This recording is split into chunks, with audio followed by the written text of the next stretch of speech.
Attorney General Ken Cuccinelli is scheduled to be here at 1 o'clock. But until that time, what we're going to do is we're going to provide you with some staff updates on some high issues that we're looking at this year. Before we begin, though, let me recognize the ladies and the people that make all this happen, and those are the people that are out front. With VACO, that's Carol Cameron, Gage Harder, Amy Veely, and Vicki Steinrock. And for VML, Virginia Municipal League, it's Cheryl Dementi and David Parsons. Can we give those people a big hand?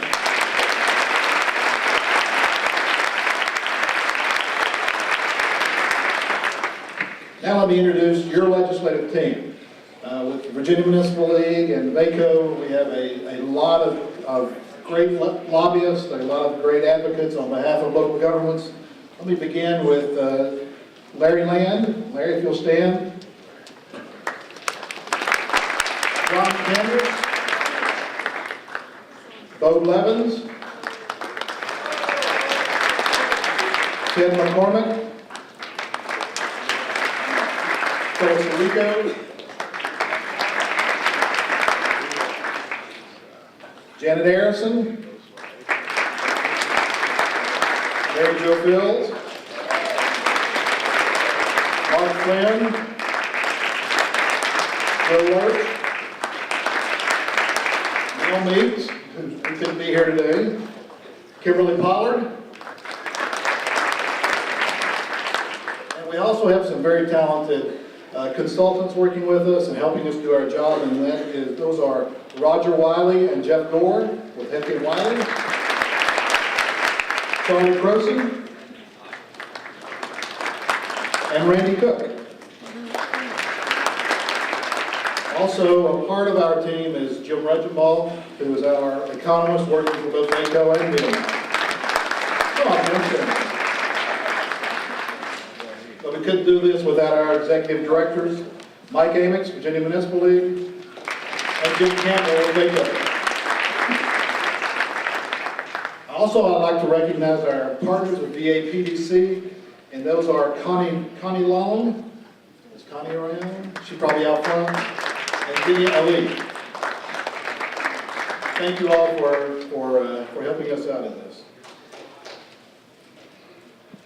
Let me talk for just a minute about one of our top issues, I guess, that we've had with all of our associations, and it's in the budget. But let me first ask a show of hands.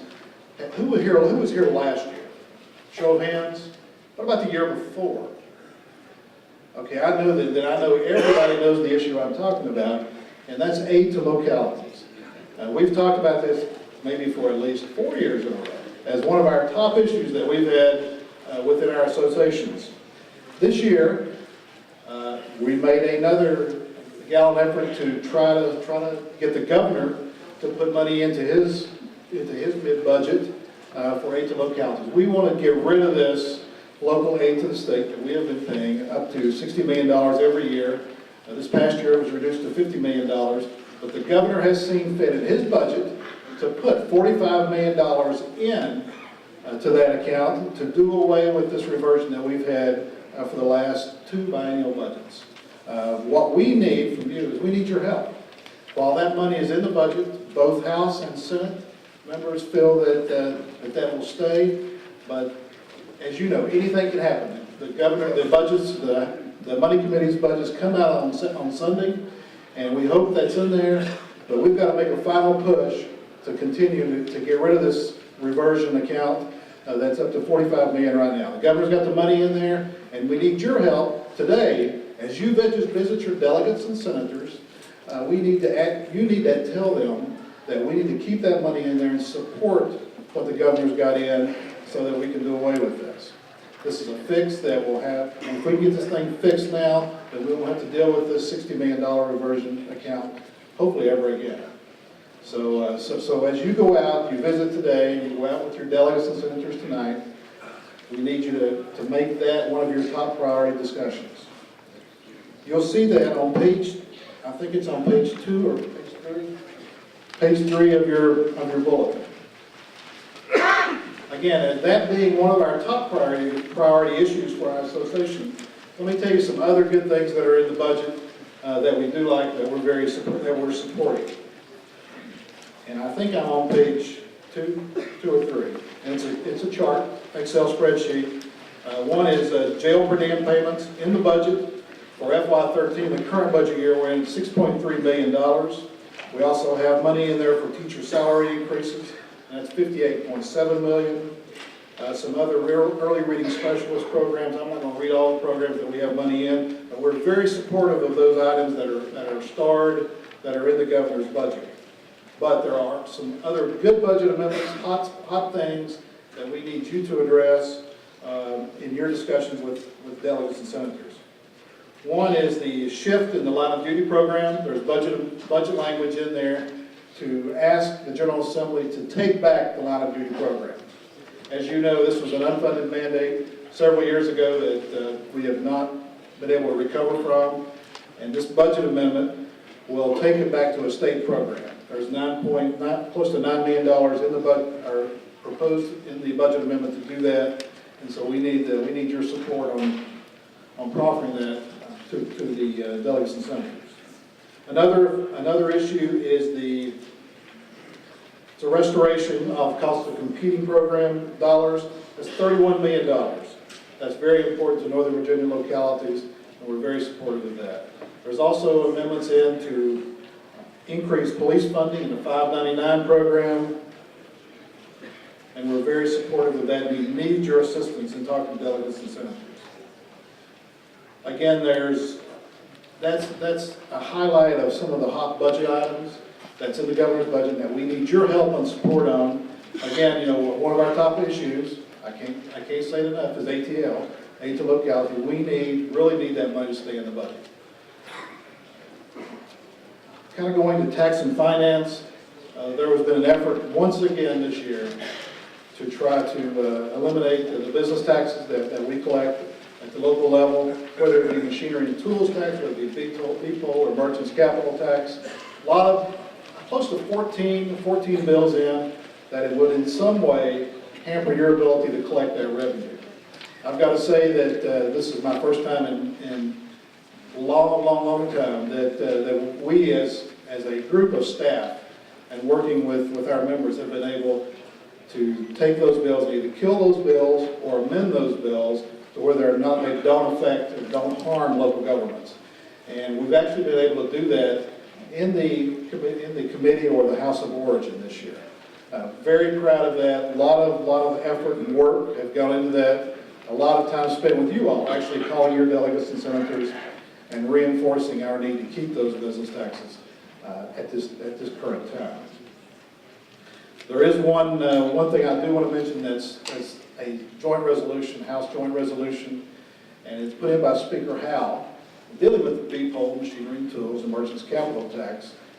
He's got a study in to look at the elimination of those taxes, how it can be done, can it be done, what kind of revenue source do we have to come up with for local governments to replace those taxes, those business taxes. This study is a year-long study resolution with the Manufacturing Association, the other business community leaders. They all have a seat at the table. But we do, VACO, VOML, local government also has a seat at the table now. And it's very important that whatever comes out of this, that we're there to be able to rebut or respond to, or maybe even clarify for this group. But if this study passes, which I feel is pretty well on the fast track right now, then we'll be working with you all and kind of giving you all updates on the happening of this over the next year. Probably need your input. Soliciting your advice and trying to come up with something with a plan on this prior to a November report date. That's all I've got for budget and finance. We're kind of going to run through the list like we've always done. Next we have education. Mary Jo, if you'll come up and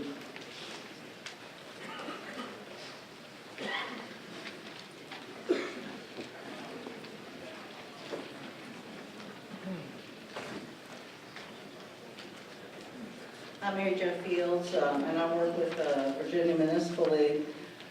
The governor has ambitious, and some parts of the package are far-reaching, and some parts aren't particularly far-reaching, but has an ambitious package of bills working through that deal with education reform. And a number of them, VML and VACO, have been supported by There's one in particular that we have been focusing on that we think raise some real questions for local governments, and I hope that each of y'all would pay some attention to those. And I'm on page, let's see, page 5 of the bulletin. These two bills, there's a bill in the House, a bill in the Senate. Let's see, the House bill has got a number, HB 2096, and the Senate bill is SB 1324, and it was just reported from Senate Education and Health this morning. What these bills do is that there are some schools in the state that have persistently failed to meet the standards of accreditation and have been denied accreditation. Right now, there's 4 of them. And what this bill does is it creates a statewide school board that's made up of 2 members of the House of Delegates, 2 members of the Senate, and 3 non-citizen members. And that statewide school division that's kind of, or statewide board or governing body would take over the schools that have been denied accreditation. And I'm not trying to, one of those schools, I'm going to use Alexandria because I think that'll be a surprise. And I know all the council is here from Alexandria. Alexandria actually has a school in this category, even though the city spends an enormous amount of money beyond their requirements to try to make sure their kids get the best possible education. And this is a school that is showing, and it has shown and is showing progress. But this school board, this made up of delegates and senators from across the state, would take over the management of that school in Alexandria. And as part of it, the state and local per pupil funding would be transferred from the locality to the state, to that statewide board. So, and I'm going to use Alexandria again. The way it would work is for whatever students were in that school, the school board would not receive state aid for that number of students.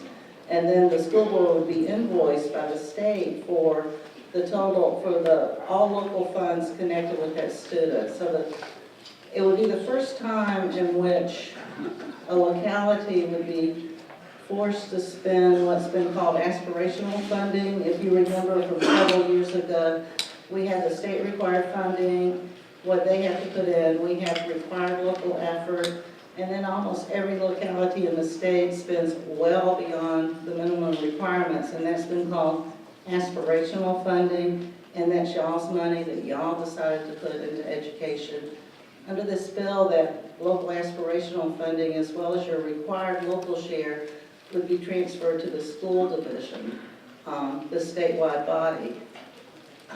I think from VML's perspective, the bill has a number of issues. Parental control and community involvement are essential to a good school, a good education. This completely removes any kind of connection with the community. If you have the statewide board that's made up of legislators from across the state, that parents and students in that particular school don't have any connection to that board. We also don't like that the state is requiring that local aspirational money be directed in any particular way. We think there are some issues with the wording on requirements for capital expenses, and we think that there is a better way. I think that, well, I'm sure that the councils in those localities that have schools that have failed, that have been denied accreditation, are rightfully frustrated because goodness only knows those councils have put a lot of money into the school and they are not getting the results that they want and that they think they can get. But you could set up a process that would force the school board to take measures without creating this new level of bureaucracy that's made up of a group of people who have known nothing about running a school. So I really hope that y'all will give some attention to those 2 bills. Again, those are House Bill 2096, Senate Bill 1324. One of the major problems with the 2 bills is that a lot of people think they're unconstitutional. At the same time as having the bills go forward, there are 2 constitutional amendments going forward, and those are HJR 693 and SJR 327 that creates the same sort of statewide structure. And again, yes, we need to do something about schools that fail. I don't think this is the way to go, and I would hope that y'all would look at this issue carefully. Thank you so much.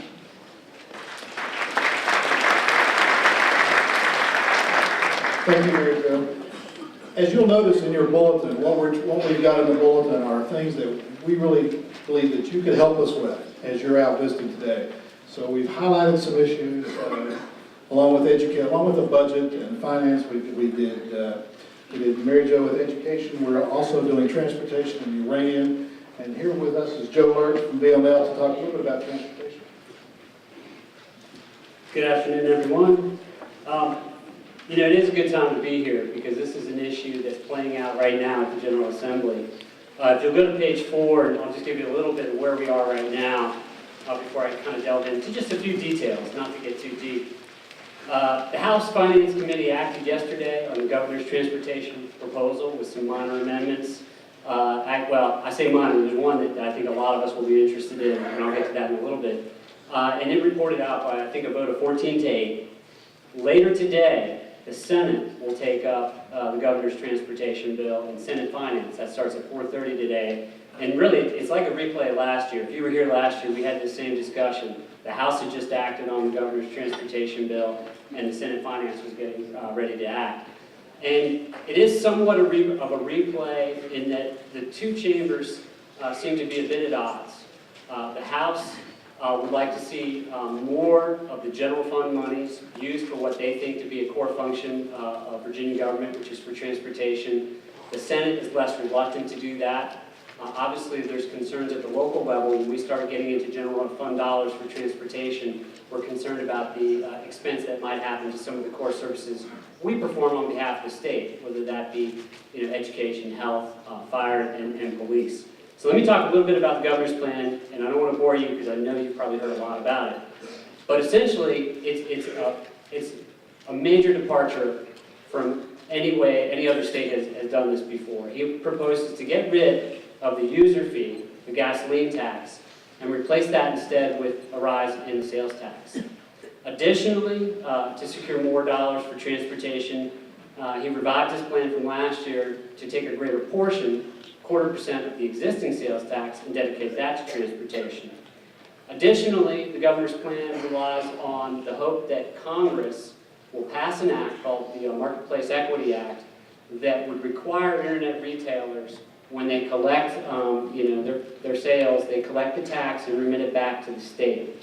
And out of that portion, what the governor's proposal is to do is to take half of that extra that comes from, or I say extra, what should be coming from internet sales, and dedicate that to the state's coffers for transportation, and then direct the other half, the local portion, and you have to spend it on transportation locally. And so this is just a reminder, this is a tax and local revenue, and this would be kind of a departure. I will say this, one of the concerns that you have to think about with this proposal is that how many here have bought things on the internet this year?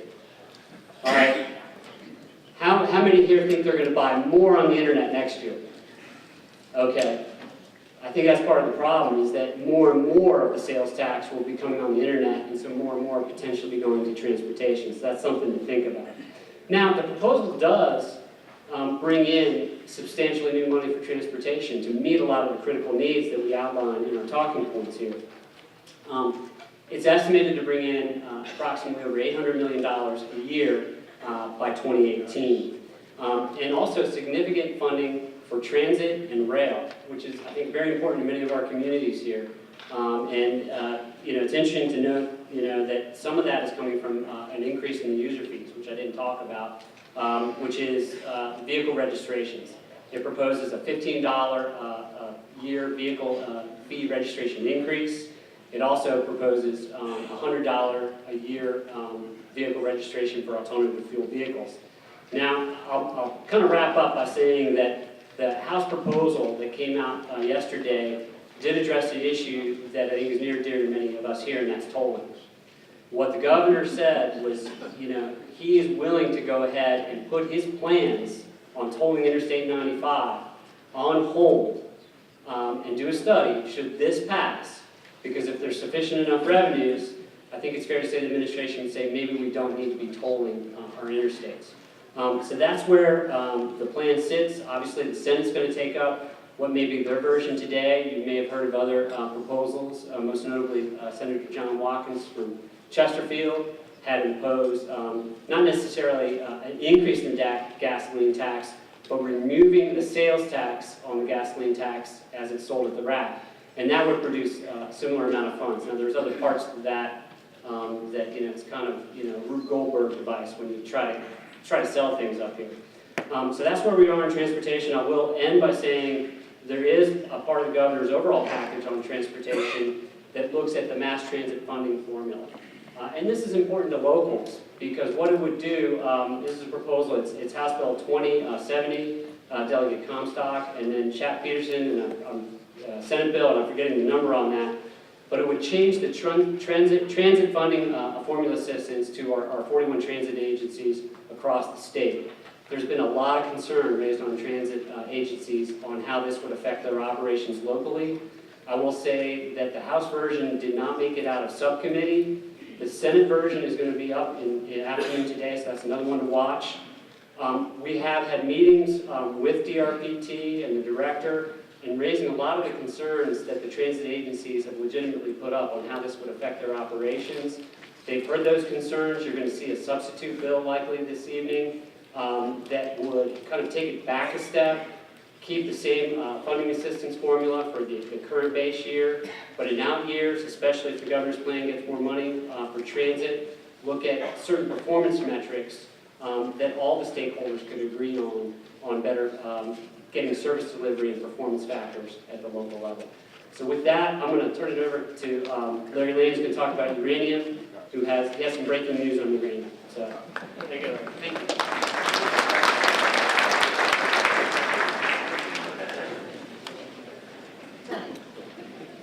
Good afternoon, everyone. I'm not sure I'm going to be up here too terribly long. I only have a few things to talk about. I guess the late breaking news on uranium is that if you support a continuation of the moratorium on the mining of uranium, we think we have good news for you. I guess the news that we're getting is the patron of Senate Bill 1353, the bill that would authorize the Department of Mines, Minerals, and Energy to develop a new program for new regulatory program applying to the mining of uranium, is going to pull his bill. I thought I might get some applause. So I would, as a consequence of that, there was a hearing that was scheduled this afternoon in the Committee of Senate Agriculture. It is my understanding that hearing will not take place. But I would still continue to monitor this issue very closely. We will be looking at any attempts later on in the session, perhaps, to amend another bill, amend the budget, or anything like that, that would basically have the same sort of provision in it that Senate Bill 1353 has had on it. So if you care about this issue, I would encourage you to please stay vigilant. It's by no means over. It is probably the highest profile environmental issue that we have dealt with in Virginia over the last few years. Another high profile environmental issue I would definitely encourage you to take a good hard look at. We have a summary on it on page 7. By July 1st, 2014, local governments will be required to have adopted stormwater programs based upon recently promulgated state regulations. I know for a lot of local governments this will be a major challenge. And we want to stay informed of what kind of difficulties local governments are undergoing as they develop their programs. This has the potential to impose all kinds of costs upon you. We are working hard to try to make sure that the General Assembly is aware of this. The bill that I want to talk about in particular is House Bill 2190. It is a bill by Delegate Cosgrove. And the reason why we're concerned about this bill is we are really fearful that it will reduce the flexibility that local governments have with respect to their development of stormwater management programs. Basically, what it requires you to do is to go through a much more rigorous process of making a demonstration to the Soil and Water Conservation Board as to why your ordinance may have provisions in them that are more stringent than what's required in state and federal regulations. That puts quite a burden on you if there are certain things that you may need to do that you feel are unique to your locality to make your local stormwater management programs work. We also have a concern that if the provisions of this bill do go into effect, what you actually could have is something that I don't think that the proponents of this bill, the Home Builders Association of Virginia, would like, and that is kind of a protracted sort of technical debate between state and local stormwater agency heads over the way that local stormwater programs should be structured. So we see a potential for mischief here that we're very concerned about. We want, again, to encourage you to talk to whoever you have at the local level who manage your stormwater and erosion sediment control programs. So that is about the two, those are the two major messages that I want to leave with you. I think that next we have Mark Flynn, who's going to discuss another issue I think many of you are interested in, having to do with the amendments to the right to farm law that have been proposed recently. Thank you. All right, and the question is, why is somebody from VML up here talking about the Right to Farm Act? I think that's because I had to feed goats before I went to the 7 a.m. committee meeting this morning, like I do every morning. And I do want to call your attention though to page 7. It is the proposed expansion of Right to Farm bill. This bill has been amended significantly, and the main amendment to it is that it now has, after the committee meeting, House Ag Committee, it now has a reenactment clause that it will not become effective unless the General Assembly passes the thing again in the 2014 session. So when you go talk with your legislators, if you're interested in it, and I'll talk about the substance of the bill in a moment, it's to keep that reenactment clause in there will be important. Okay, the substance of it. It's an attempt to change the Right to Farm Act, which applies, the Right to Farm Act applies in agriculturally zoned areas, unzoned areas, and then residentially zoned areas that are where the predominant use is agriculture. This bill includes, it greatly expands the kinds of things that you can do as a part of your farm operation.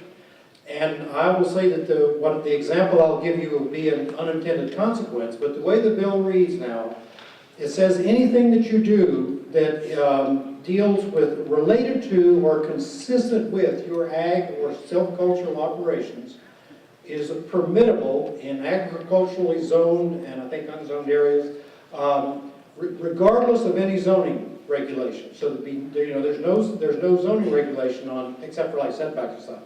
So what that means is if I have 27 acres out in New Kent, and I just have some timber on there, just, marketable. So with that, I could build, wouldn't a furniture store be consistent with my silvicultural operation? Sounds crazy, right? But somebody will, your attorneys will be able to litigate that if this becomes law. And that's the root of the issue with the bill. And I will tell you, the Farm Bureau has been opposed to it also, because the Right to Farm Act is a healthy balance between local zoning authority, particularly to coordinate uses in an area, and the right to farm. It's a healthy balance that has been in place for some years, and the Farm Bureau sees that this could end up really eroding the authority that they have under the Right to Farm Act, because if people use that thing to build a furniture store or whatever other things that they might choose to build, then neighbors are going to come to the General Assembly and say, you need to cut back on the Right to Farm Act. So that's where we are with it. I also want to talk just briefly, because you'll hear, this was a very emotional issue, and this has been and continues to be a very emotional issue in the General Assembly. and it's called the Bonita Bill. There's a lady who has a farm in Paris, Virginia, which is sort of high-dollar real estate. She had a little farm market, and it was with Fauquier County. Anybody from Fauquier County here? It was with, and I'm going to get these details somewhat wrong, but this is the gist of what happened. She had a farm market, and they said, that's fine, no problem, we'd like you to get a permit that costs nothing. And then she said, well, I want to sell quilts and, other things that I don't make. Well, that no longer was something that was part of her farm operation. And they said, well, that's fine, but you have to get a permit, you have to pay $100, whatever it was. And she says, no, I don't want to do that either. And then she started having, one of the events was a birthday party, I suppose, but she also she was marketing her property as a place to hold social events, weddings, banquets, that kind of thing. And big picnics, company picnics, those kinds of things. The county said, that's fine, just got to get a permit. We need to come and inspect one time to make sure you got parking, bathrooms, things like that. No, I don't want to do that either. And so it was basically that this lady really did not want to do the easiest and most basic things. You probably, when you go talk with your legislators, you might hear that, well, this poor Mrs. Bonita was being gone after by Fauquier County. It ain't necessarily so. That was not the case. So, this bill may end up not making it out of the Senate, we'll see. But on the House floor, there probably will be an attempt to remove that reenactment clause, and for right now, that's really the critical thing. Another thing I wanted to talk to you about briefly then is on page 9, and that is the procurement legislation abounds. And this makes me so appreciate that I don't do the procurement bills committee, because it's a real mess. The main thing about this, I take a look at the bills that are there, but the main thing about this, and we'd ask that you, when you talk with your delegates and senators, is to ask them to please, that the Procurement Act works, and ask them to preserve your ability, your locality's ability, to use the Procurement Act efficiently, as you all do, as much as but not to make a bunch of changes to it that are going to end up causing a lot of confusion and making things more difficult for you all to procure goods and services. So happy to answer any questions about those. Otherwise, that's it. I'll turn it over to Dean Mudd. Thank you, Mark.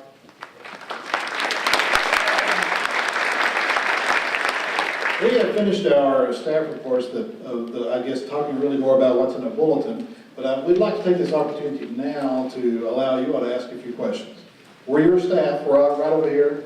I think we're all willing to speak up to the mic, step up to the mic. Questions from the audience? We have Gage, you got a mic?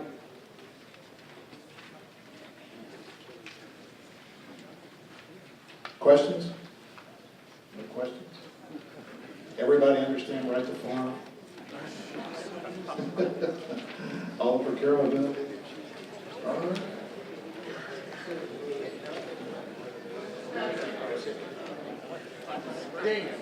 What, one question from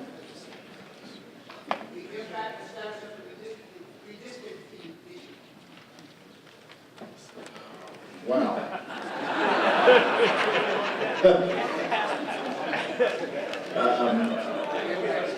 The status, I think the status is that it is in the House, bosom of the House right now, and we don't know what's going to happen. Everybody knows this. It's the Senate redistricting plan. That was the question. Where is it at? What's the status? And right now, it is in the bosom of the House. Whether it comes out or is changed, we don't know yet. Hey, Dan, I just got a message, it's postponed till next Wednesday. Yeah. Postponed until next Wednesday, the hearing on it. Ruby? Well, on that same topic, if they do decide to pass it, have they thought about the additional cost that we're going to bear the burden of? I mean, you have to do all the whole voter ID card mailings again that we just went through. True. I think the question was has anybody thought of the cost that it's going to incur upon localities should this plan go through? My guess is I don't think that a FIS has been developed in a fiscal impact statement yet. And Mary Jo, do you have any more information? I just remember from the testimony on the floor that people did talk about the cost, there may be a fiscal impact statement. This bill has nothing to do with any of that. You know, this is just a Yeah, one kind of a thing of that, political right? thing. And, I mean, my assessment would be it could cost. Come to the mic. Oh, okay.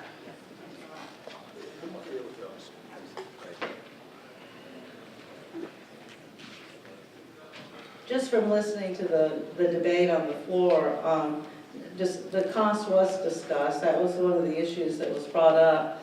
My assessment is that there are bills that go through the General Assembly that have nothing to do with any kind of fiscal impact statements or with statements here or statements there. And my assessment is that this bill maybe is one of those bills. I don't think it matters if there's a, well, for one thing, they don't have to care too much because it doesn't cost the state as much as it costs localities, because y'all pay the cost of election administration. So, you know, that could be an argument.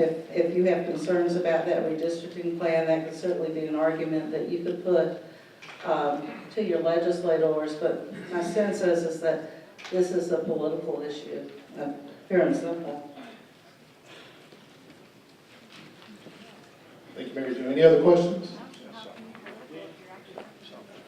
Could anybody speak to the amount of unfunded needs we have in transportation and how that relates to the governor's proposed revenue generated?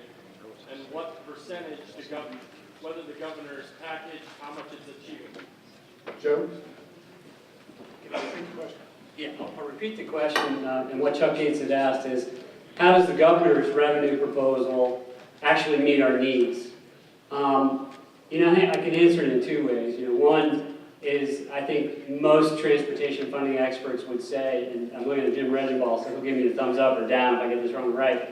I mean, we're looking at least $1 billion annually, and more likely $2 billion annually to actually meet a lot of our construction and maintenance needs. Would you say that's relatively accurate, Jim? That's certainly a moving target. I think what you're seeing on the governor is the absolute minimum that even experts would talk about. Yeah. I think that's the best you can say. Yeah, and you know, I will say this for the governor's proposal. I mean, tying it to the sales tax, that you see it increase.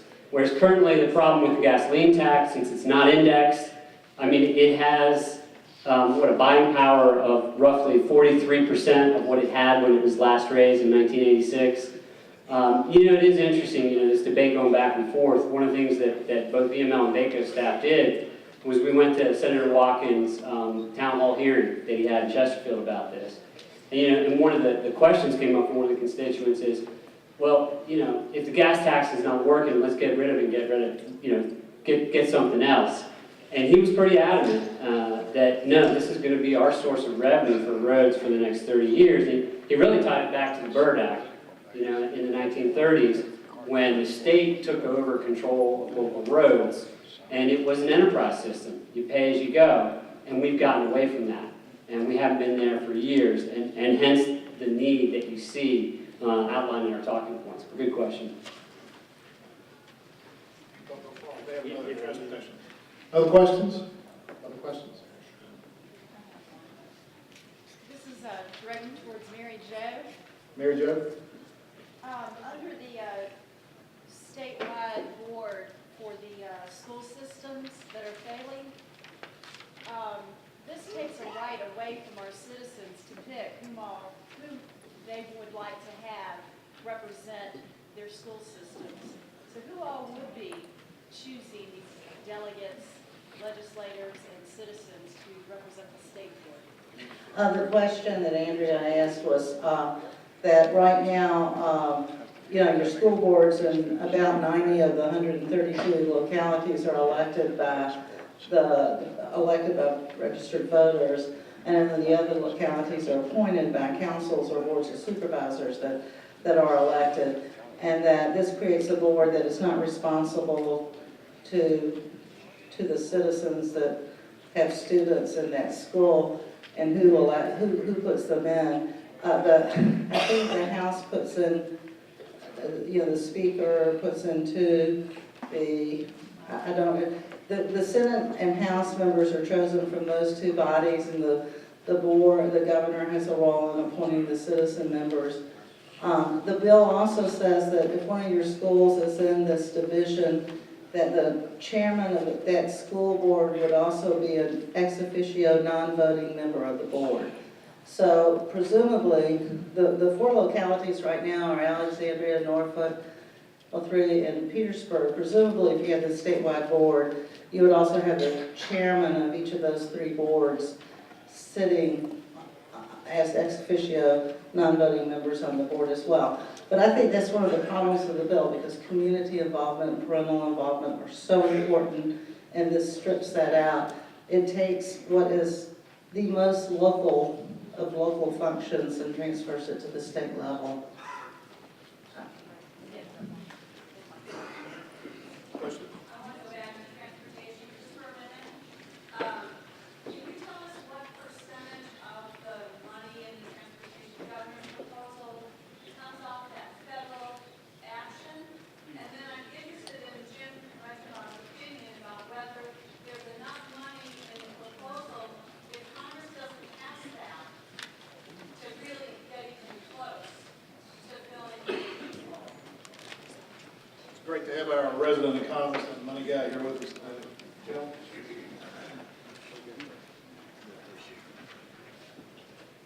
Mary, the answer, first part of your question is, out of the total amount, 252 million in the governor's plan is coming out of the Marketplace Equity Act, trying to get internet sales, 252 million by 2018. Annually, yes, that's what he's assuming out of his total plan. I'm looking at the total dollars are, I should have totaled it up, but I didn't. I guess it's around, 800 million, 252 million out of 800 or so million would be out of the internet sales. Is that enough? If that doesn't happen, does it fill the hole? Do we still? Well, let me answer your question, the gentleman over here, in a different way. Right now, we are taking out of both state construction dollars and federal construction dollars about 600 to 700 million a year right now to divert to maintenance. And we're not even adequately maintaining by our own admission secondary road system.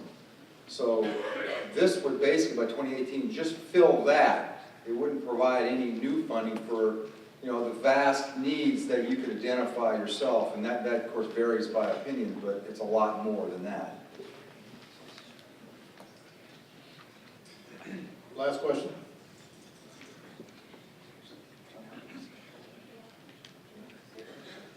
We've got one over Okay, here. let me, Dean over here, right?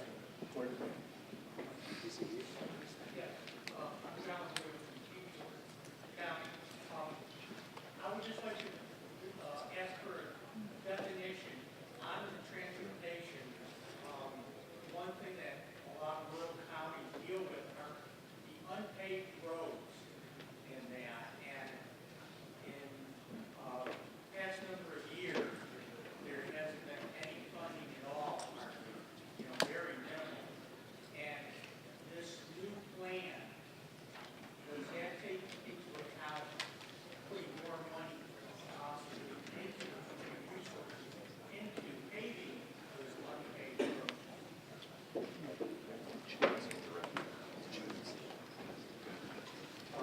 The answer is only indirectly by adding more revenues, and that would make some more available to the unpaid road fund. I'm not up to date today on how, it used to be 5% a fund that would be dedicated to unpaved roads, so I'm assuming that's still available. I haven't seen that recently. I'm sorry, maybe someone else will joke. Well, I think you're absolutely right. The increase in the maintenance needs, especially for paving, it's not keeping up with inflation. We've seen the cost of asphalt more than triple over the past 11 years, largely due to increase in petroleum crude, and that's a big issue. What I will say, the one thing that localities can look at now, and this was because of the governor's bill from last year, is the program for revenue sharing, where they are setting aside more money every year, whereby locals can match. It's a one-to-one match. You can now use that not only for construction, but for maintenance, which is paving.